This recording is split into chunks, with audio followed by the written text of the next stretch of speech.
Hey YouTube, a guitar review video. Just like maybe up a wee bit. So I've tried putting on this fluorescent high vis t-shirt so you can actually see the shape of this thing a little bit more. Dead sunny outside, so I've kind of got trying to. Lights are hard. Anyway, this is a Yamaha. Doesn't even say it does. It's an sgv300. Very handy. It's got a wee sticker on the back of the headstock. Headstock being super awesome and really not able to be seen in current lighting conditions, but there we go. So it's sort of candy apple green, you would maybe call it. Yeah, so I kind of always liked these. This was actually probably around about this time one of the very few guitar magazines I ever bought. I remember it had in about 2000, something like that. Been playing for a couple of years. Remember buying a guitar magazine and decided I could buy 2 records for the same price, so I just bought records instead. And they had these in it, and it was a yellow one. I always remember. From memory, I think they were about 500 quid.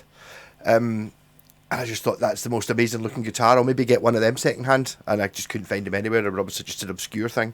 So these came out, or the variation on this shape came out in the 60s. I think it's 1965 or 1966. You can get guitars that look like this made in Japan, and then they died out a couple of years later, and then they brought them back as a sort of a tribute, a modern, whatever you call it. Yamaha always have in their catalogue, or I need to have I meant to have a look and haven't done it yet, looking at their current catalogue and see if they've got any mad guitars. Because I mean, I remember the one I had, the RGX A2, the one that had lights in it, the sort of one that looked a bit like a spaceship. Kind of that. It's a sort of off the wall. I seem to remember them having one that was it was shaped. It was like a violin shaped one in the 2000s, where it was like a sort of bizarre in the middle £500-ish weird oddball guitar that I think they maybe always got a guitar like that in the catalogue. I would even go for the one you can see in that picture there. That's my SC400, which is, again, it was like 1983 or something. It's kind of odd, strange. I got that because I couldn't find one of these.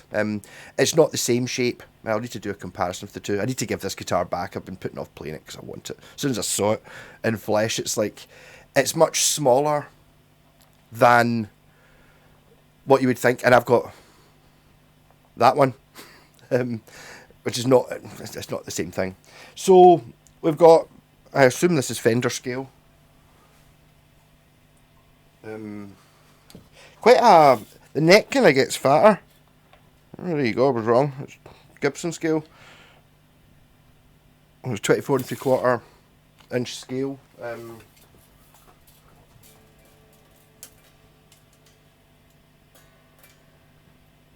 that one, the plot thickens. So that one, my SC, is a Fender scale. So this is Gibson scale. So, which is not what I would have expected. But I mean, it's the Japanese, and it's like, not to be racist, I think Japanese generally are sort of smallish people. A lot of them are quite small. So, you know, Les Pauls and Thunderbird basses and stuff are maybe not. So you get like a mad guitar like this, and it is quite small. It is. I mean, it feels small. Yeah. So we've got single coil in the neck, a 3-way switch, a Les Paul type toggle. Even though it's on, I need to move that. I was going to rotate that round a bit. There's a couple of things. I've just borrowed this off my pal. He's just got it. I'm going to do a wee setup on it. I don't think it needs very much though.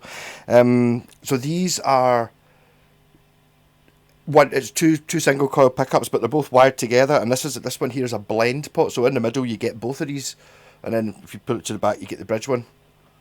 So you can mix it in with the neck using this 3-way, and then a volume and a tone. It's got a vintage type tremolo. Maybe this is maybe a little bit like a Mustang bridge sitting on top of something when it's very ornate. I mean, it's totally gorgeous, and I love the fact that this is.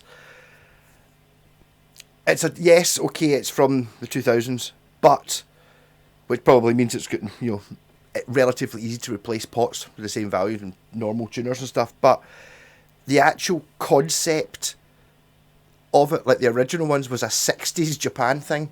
So it is a futuristic, it's not harking back to something, well, this is just a copy of, but do you know what I mean? It's not like when you get somebody building a guitar now and they've made it look like an old Gretsch, or they've made this bit look like an old something else. No, this has only been made to look like the old Yamaha, and the original Yamaha was a mad futuristic spaceman concept.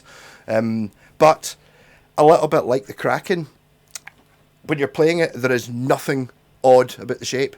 It hangs perfectly. It feels completely natural. It just feels right. You know, it's been really well designed, and all the bits are for this guitar. Like this headstock, you can't get away with this headstock on anything. But on this guitar, yeah.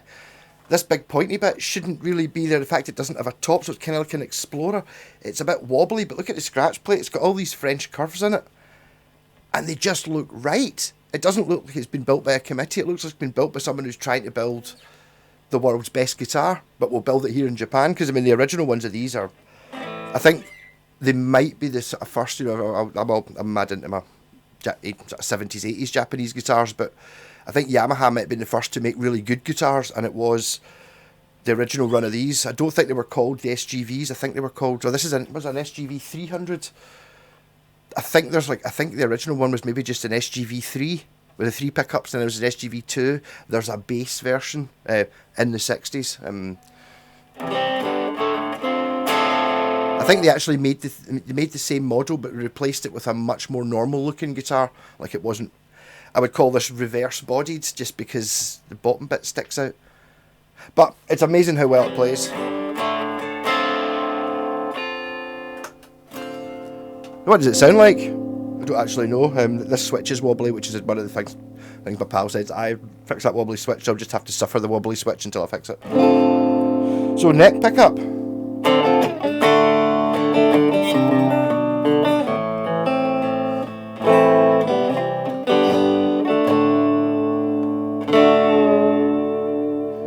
Sort of Bigsby type action.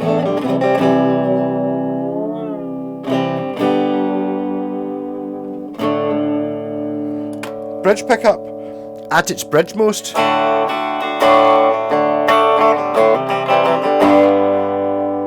In the middle, in the neck.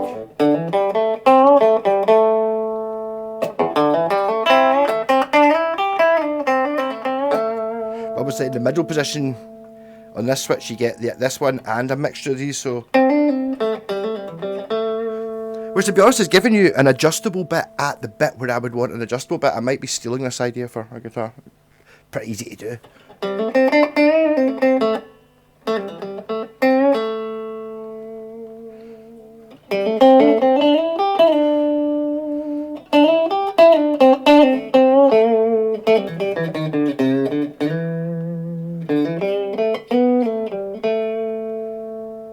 And the bridge.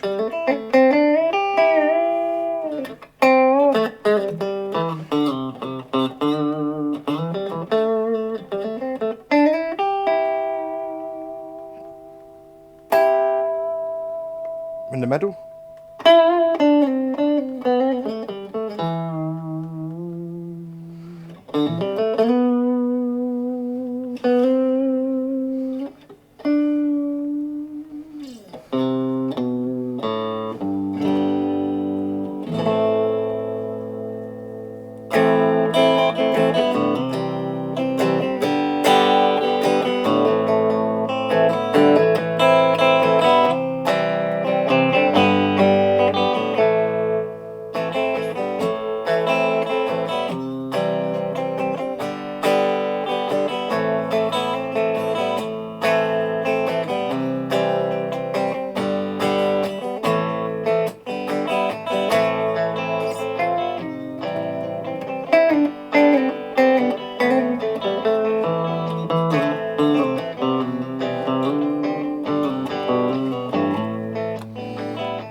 So bridge.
That's quite interesting though, like just this layout. Okay, you're sacrificing a knob position, but it means you're getting to use a toggle switch.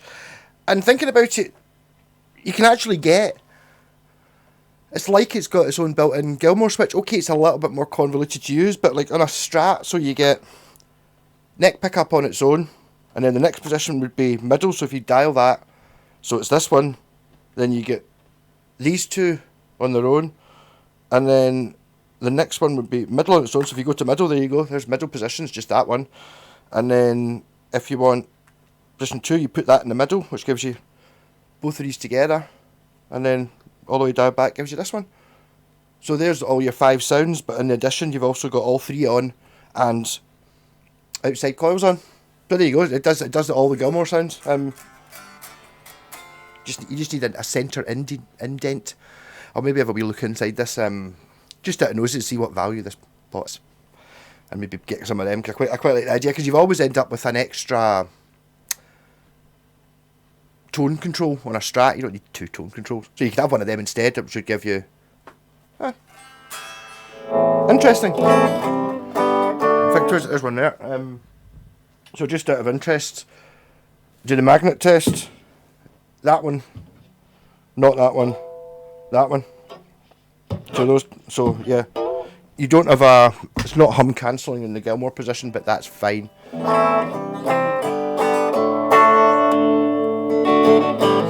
Oh, it's still got cellophane on the scratch plate.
Okay, so I can get this playing. I can get this playing a little bit better than it is. The action's a wee bit high.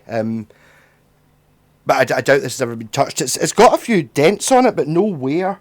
So I think this guitar's maybe been, it's 25 years old or something like that. I think it's 2000 or 2001 or 2003, something like that. You can use the serial number. Yeah, but I mean, look at looks a wee bit like the Flea bass or a Music Man with that round plate on the back. Oh, I don't know. It's got a plate there for that. It seems a wee bit excessive. I don't know what's going on there. Yeah, no, love it. It's amazing how different this feels from the one on the wall behind me there. I would have said this one looks more stratty than that, whereas that's like the point it. That one, it's basically just a Strat bottom half. I think that bit there is just a Strat. If you take off this, and it's kind of borrowed the top half of this one, but set neck, Strat scale. The headstock's not the same either. The light's really terrible, isn't it? I can't really see them. It's kind of similar, but I'll have to say that this one I think looks cooler. I can't get used to it. There's something very odd looking about the pickups, and it looks pure wrong, and I love it. I totally want one. That was why I did up that guitar, so I didn't eventually decide to end up trying to swap my. Assuming he doesn't go mad for it, but he should. He's a big Pacifica fan, but I would have this over Pacifica. Even if the Pacifica was technically a slightly better guitar, this is fine. It's quite a fat neck here, I'm noticing. The neck's completely different. That's like a Gibson neck. It's kind of wide and flat. This is like a. It's like a Telecaster. Is it? I'm trying to think. It's kind of. It's thick that way. When you get up to here, it's normal, but no, I think normally necks seem to get thinner or flatter on the back. This doesn't get flatter on the back of the neck.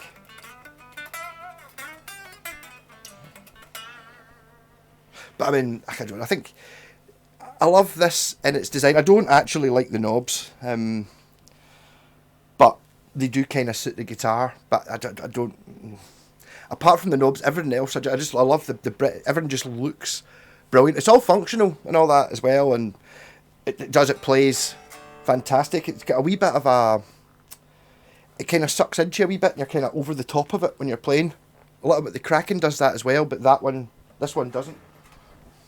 I think it's something to do with this contour on the top, because this feels like a telly because it's got like the flat top here as opposed to being contoured. Whereas as soon as you put that contour on the front, suddenly the whole guitar comes in and you're kind of looking vertically down on it.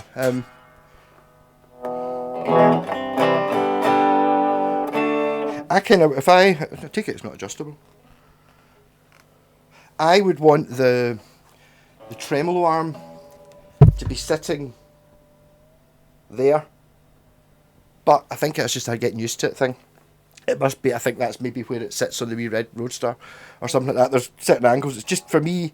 I want it to just be a wee bit higher, or you just get used to it. I mean, not great. Oh well, actually.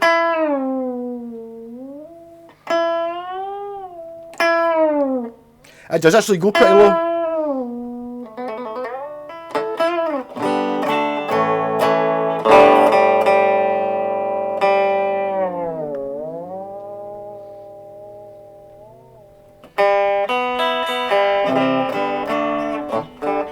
Yeah, I think these strings are just new on it as well. Maybe stretch them in a bit.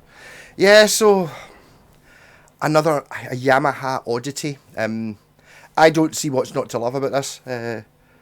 It's so much more exciting. Like I remember at the time when this was coming out, I was looking, it was kind of coming in at the same sort of price as I don't know if it was an American Strat or I don't know, you get a Les Paul, but an SG is just like looking at it and going, rather than just looking through the catalogues, I was looking at all these guitars that were, oh, it's a white Strat, oh, it's a white Strat, oh, it's a white Strat, oh, it's a white Strat, and it's like some of them have got humbuckers and they're all different makes and stuff, whereas this is like, yep, it's that.